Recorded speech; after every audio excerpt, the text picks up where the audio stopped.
Hola, ¿qué tal? Buenas tardes. Yo soy Ricardo Duarte, soy ingeniero biomédico y también por vocación y pasión soy maestro.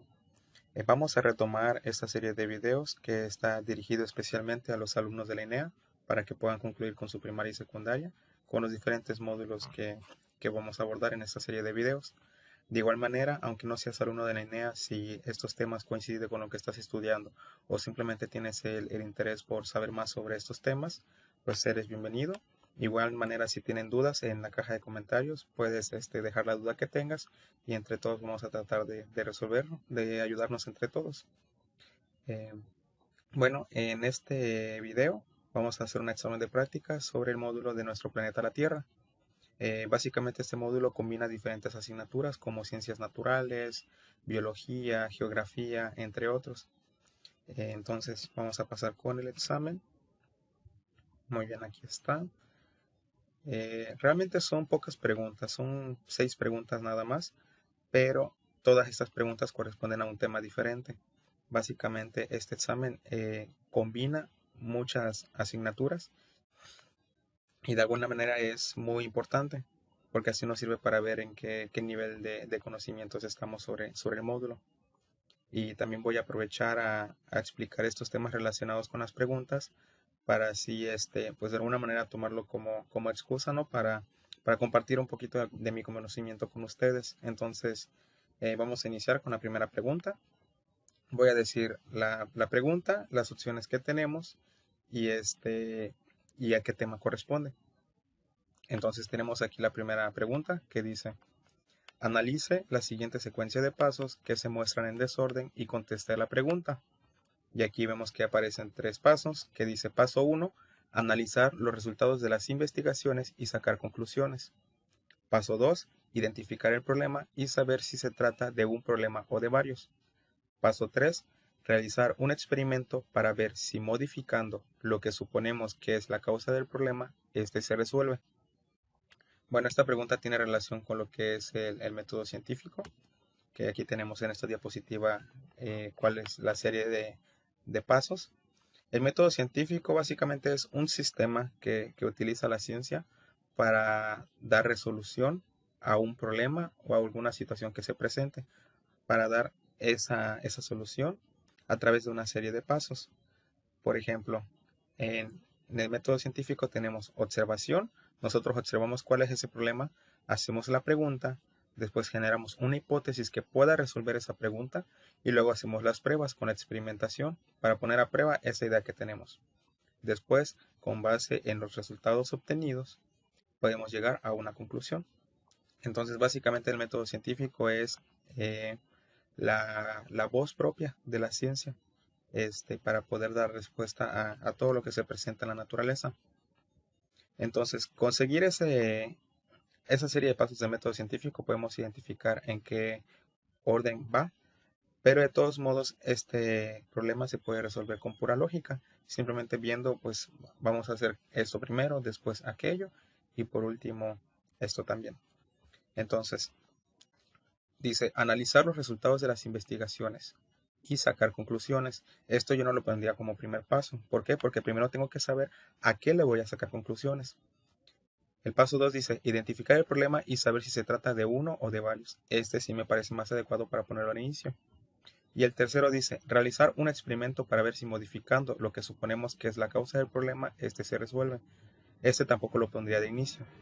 Entonces, aquí la respuesta correcta sería el paso 2, luego el paso 3 y por último el paso 1, que en este caso sería la opción A. Ahora vamos con la segunda pregunta.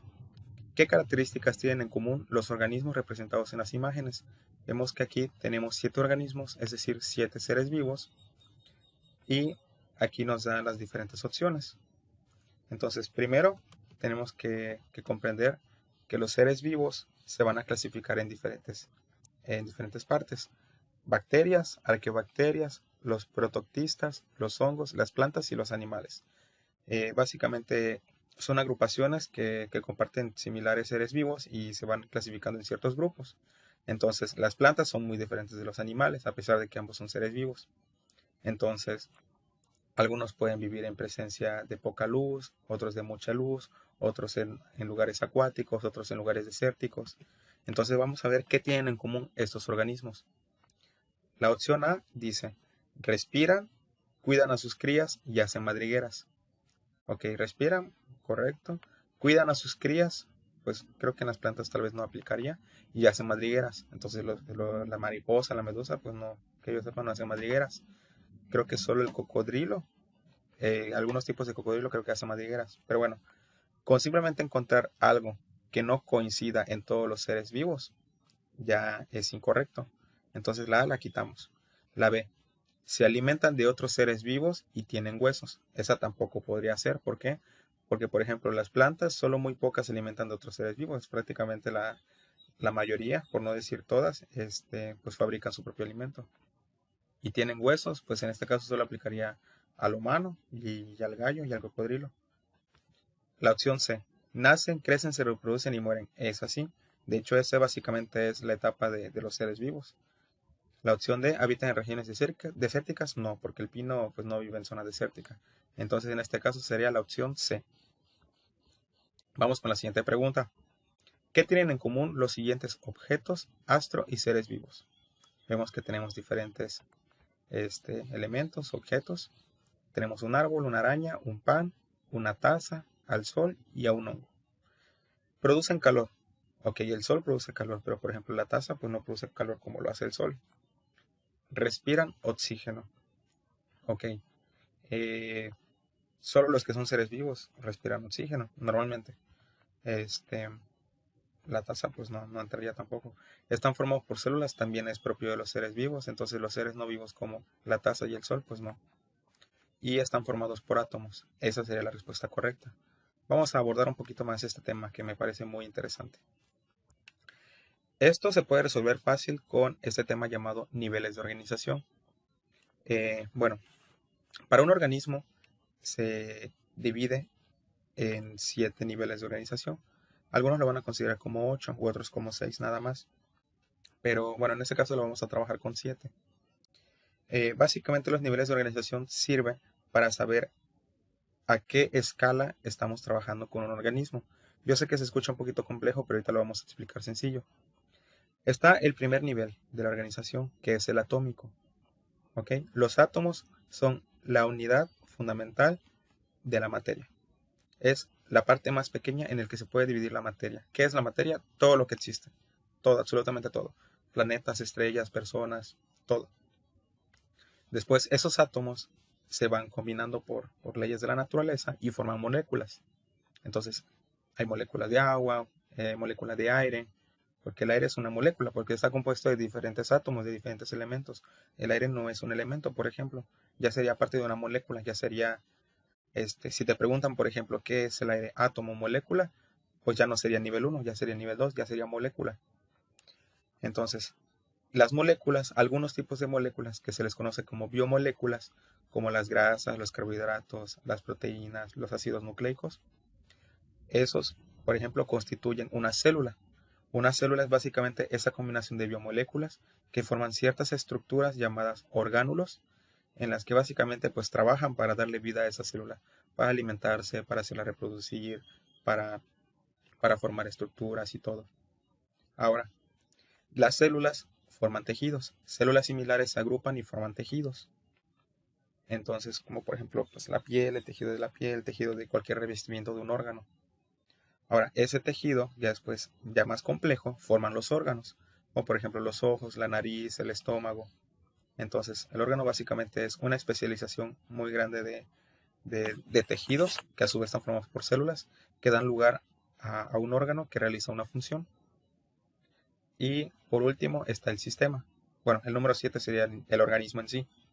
Entonces, diferentes órganos forman el sistema. Por ejemplo, el sistema circulatorio o el aparato reproductor, no sé. Entonces, sistema o aparato es equivalente. Entonces, diferentes órganos, pero que trabajan en equipo, forman un sistema. Por ejemplo, el sistema respiratorio, pues no es lo mismo la nariz, por ejemplo, que los pulmones. Pero sin embargo, pues todos estos órganos trabajan en conjunto para formar el sistema respiratorio. Y diferentes sistemas forman el organismo. La suma del sistema respiratorio con el sistema nervioso, con el sistema digestivo, con el sistema reproductor, etcétera, forman el sistema, el organismo más bien. Entonces, aquí pues está formado por átomos. ¿Por qué? Porque hasta el nivel atómico, antes de pasar al nivel celular, cuando pasamos al nivel celular, ya estamos hablando de vida. Si la respuesta dijera moléculas, pues también sería correcto, porque moléculas, pues hay algunas que ya dan vida o forman parte de la vida y otras que no necesariamente. Entonces, estamos por átomos. Átomos es la unidad básica de todo. Entonces, la diferencia entre átomo y célula es, el átomo es la unidad más pequeña del cual se conforma la materia, y la célula es la unidad más pequeña que se le puede considerar que está vivo, que a su vez está formado por moléculas y las moléculas por átomos. Vamos con la pregunta 4. Las plantas que poseen espinas en lugar de hojas están mejor adaptadas para vivir en un ambiente en el que existe poca agua. ¿Ok? Sería la respuesta B, agua. ¿Por qué? Vamos a imaginarnos una situación. ¿En qué ambiente estaría una planta que tenga espina en vez de hojas? En un lugar que sea desértico, ¿no? Entonces, en un desierto, pues hay mucha luz, el luz no sería problema. La arena, pues tampoco, porque de hecho la arena, pues está en lo que constituye un desierto. La pendiente, pues tampoco sería mucho problema. Entonces sería el agua. Eh, esto, aquí, vemos, por ejemplo, las plantas, ¿no? Vemos que las plantas, pues son verdes, tienen sus hojas. Esto es porque están diseñadas para captar agua. Porque captan el agua y también en algún momento la van a eliminar. Entonces esas hojas hacen que sude, pues, casi como nosotros sudamos. Entonces imagínate en un desierto que de por sí hay muy poca agua, que estén compuestas de hojas, pues provocaría que pierda más agua de la que pueden retener. Y la segunda razón por la que tienen espinas es que además de la poca agua, sirve como medio de defensa contra otros depredadores. Entonces básicamente con las espinas, pues estás matando dos pájaros de un tiro, porque las espinas les sirven en lugar de hojas para poder adoptar en un ambiente con poca agua y también para defenderse. Muy bien, ahora vamos con la pregunta 5 que me parece muy interesante. ¿A qué se debe que uno de los agentes contaminantes más abundante en las grandes ciudades sea el monóxido de carbono? ¿Ok? Cuando estamos hablando de monóxido de carbono, estamos hablando de un gas contaminante. Entonces, vamos a ir primero por la lógica y después les voy a explicar qué es el monóxido de carbono y cómo afecta. La opción A dice, al elevado número de casas y edificios. No necesariamente por tener muchas casas y edificios quiere decir que vamos a contaminar más. Pueden haber muchas casas, pero mientras sean conscientes del medio ambiente, reciclen y no agoten los recursos naturales, no tendrían por qué contaminar, independientemente del compuesto que se esté hablando. Entonces la A no sería.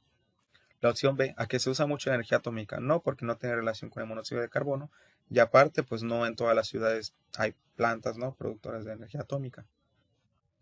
Ahora, la opción C, ¿a que existen muchos vehículos que usan gasolina? Sí, de hecho son la fuente principal de contaminación. La opción D, al exceso de plaguicidas y productos químicos en el suelo. Pues no necesariamente, porque pues tiene muy poca o nula relación el monóxido de carbono con los productos químicos. Y aparte el plaguicida, pues creo que se ocuparía más en el campo, ¿no?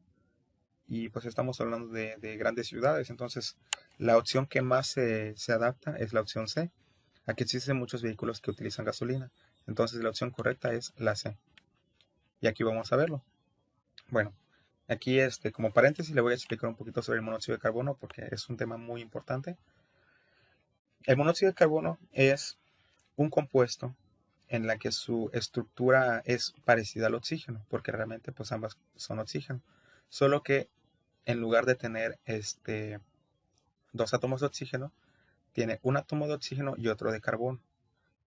Entonces, ahí estamos hablando de dos compuestos diferentes, muy diferentes. ¿Cuál es el detalle? Bueno, aquí tenemos una imagen de un glóbulo rojo o eritrocito.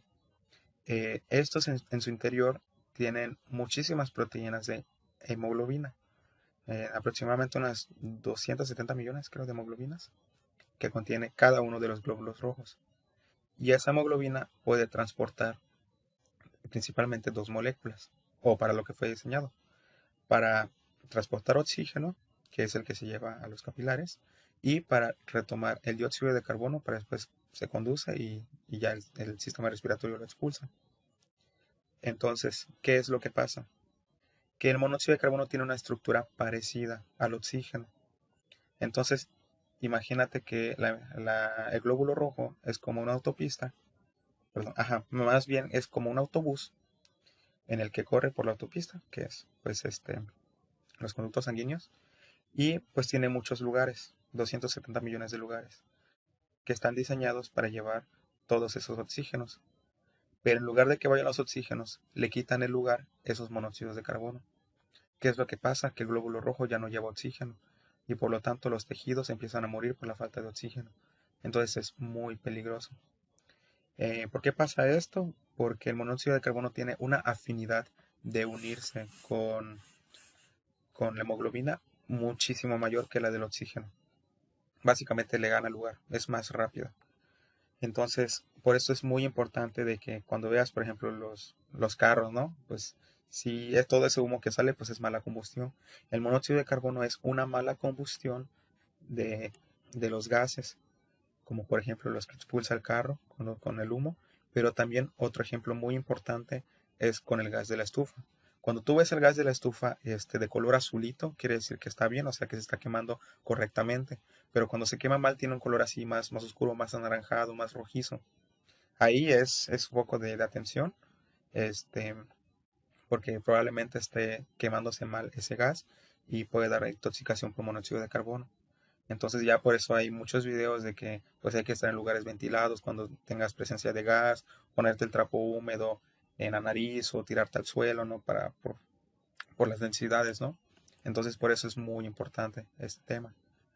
Y bueno, pequeño paréntesis, ¿no? Y aquí también está pues un pequeño diagrama, ¿no? De cómo se comporta, cuál es el color que tiene y todo. Pero bueno, ahora sí, vamos a pasar con la última pregunta. ¿Cuál de las siguientes especies apareció primero en el planeta? Es decir, surgió antes que las otras. Esta de igual manera lo vamos a resolver primero por la parte lógica y después por la parte científica. Bueno, muy probablemente hayas escuchado que el humano cazaba mamuts. Entonces, más o menos, el humano y el mamut lo podemos poner más o menos en la misma línea temporal. Aunque bueno, hoy día el mamut ya no se encuentra presente. Este, y sabemos que, por ejemplo, que los dinosaurios estuvieron mucho antes que los humanos. De hecho, se extinguieron hace mínimo 65 millones de años. Sin embargo, hay un ser vivo que apareció muchísimo antes que todos ellos, y es el insecto. ¿Ok? El insecto está desde muchísimos millones de años antes que un ser humano, que el mamut o que el dinosaurio. Este, entonces la respuesta correcta sería la A. ¿Cuál sería la mayor explicación o el mayor recurso que te puedo dar para que te acuerdes de que sea el insecto?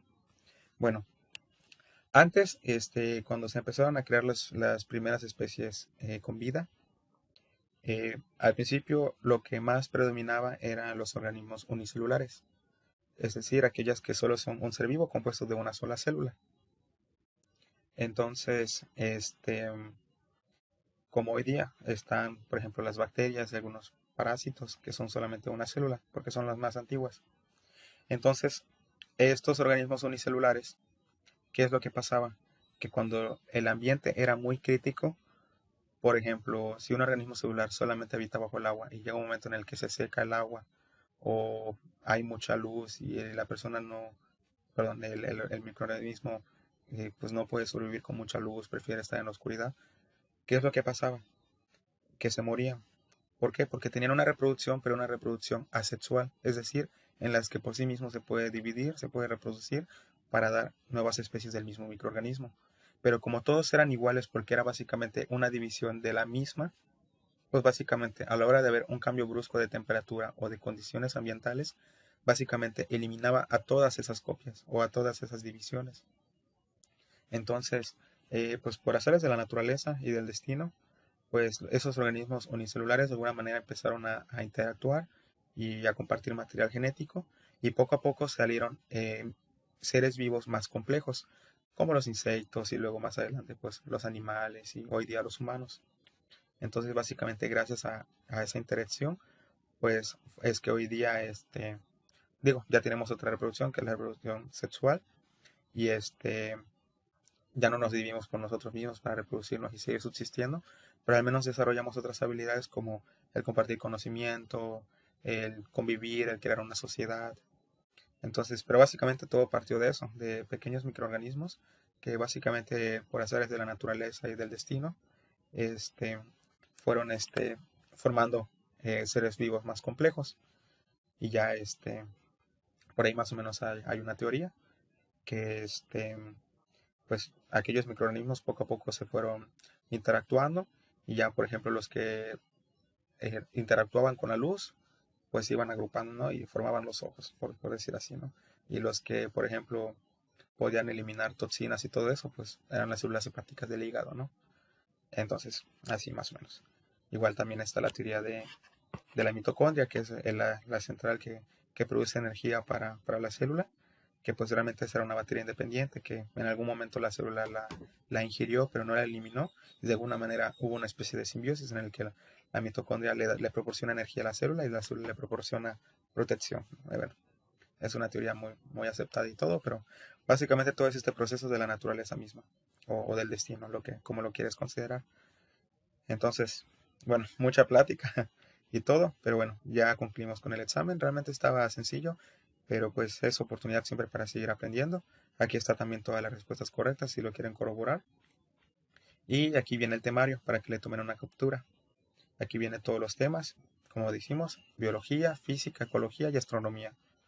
Y aquí vienen las páginas del libro del adulto si cuentas con ello. Y bueno, eso sería todo por mi parte. Agradezco muchísimo la atención y nos vemos próximo en un siguiente video.